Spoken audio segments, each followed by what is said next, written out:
270 réclamations en enquête publique, 3300 signatures récoltées, même Molenbeek, la commune voisine, s'oppose au projet Lakeside. Riverains et associations étaient présents ce matin lors de la commission de concertation à Bruxelles-Ville pour exprimer leur mécontentement. Le fameux mot gentrification, c'est-à-dire que les appartements qui sont vendus là sont quand même assez chers.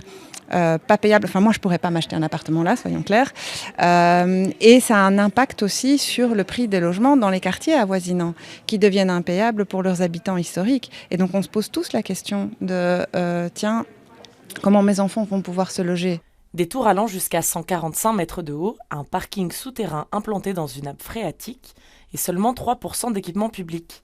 Si ce projet immobilier est envisageable, c'est parce que les promoteurs respectent le PPAS, pour plan particulier d'affectation du sol. Ils fixent les règles d'aménagement dans un quartier. Oui, tout à fait, parce que le PPS, donc, qui a été adopté en 2017 par la ville de Bruxelles et approuvé par la région, a été beaucoup trop généreux pour le promoteur en prévoyant des centaines de milliers de mètres carrés de construction possible, en ne prévoyant pas assez, voire pas du tout même, de logements sociaux sur le site, en prévoyant encore la possibilité de construire pas mal de mètres carrés de bureaux, alors qu'on sait qu'à Bruxelles, on en a beaucoup trop et qu'il y en a 1 million de mètres carrés qui sont vides. Pour la ville de Bruxelles, l'heure n'est pas à la modification du PPAS, mais bien à rendre un avis sur la faisabilité de ce projet proposé par la société Nextensa. Jusqu'ici, on peut dire qu'on a rassemblé tous les éléments dont nous avions besoin pour émettre un avis.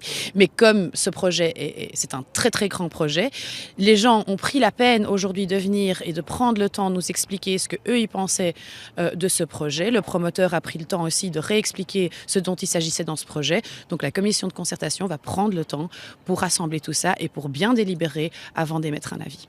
Un projet qui pourrait changer le visage du quartier de Tour et Taxi. L'avis du comité de concertation sera rendu dans les semaines à venir.